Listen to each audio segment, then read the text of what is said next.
तो नमस्ते, प्रणाम करती हूँ। हम अपने अवधि गीत 4149 पे दोस्तों आप लोग कैसे हैं? आशा करते हैं अच्छे होंगे, स्वस्थ होंगे, मस्त होंगे। और दोस्तों हमारे चैनल को लाइक शेयर सब्सक्राइब करना, ज़्यादा से ज़्यादा सपोर्ट करना।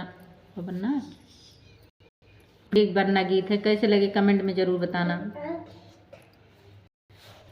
सुमन ऐसे बियटी गवाई दिया हो अगुआ बेईमान, सोना ऐसी बियटी गवाई दिया हो अगुआ बेईमान।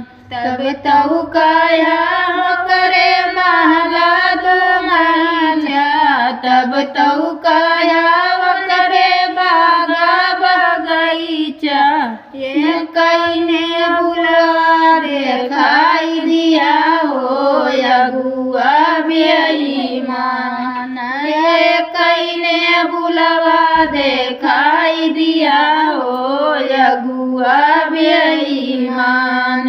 सोना ऐसी बियटी डुबाई दिया हो अगुआ बेईमान। तब तऊ कायावन के खेतवाया उबारी, तब तऊ कायावन के खेतवाया उबारी, करतई मजूरिया देखाई दिया हो अगुआ बेईमान, करतई मजूरिया देखाई दिया हो अगुआ बेईमान।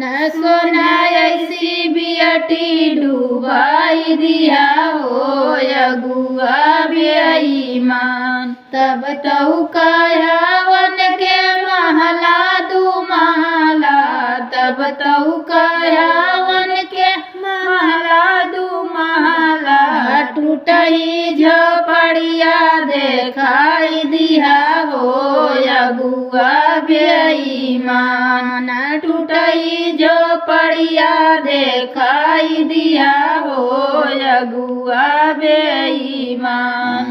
सोना ऐसी बेटी डुबाई दिया हो अगुआ बेईमान।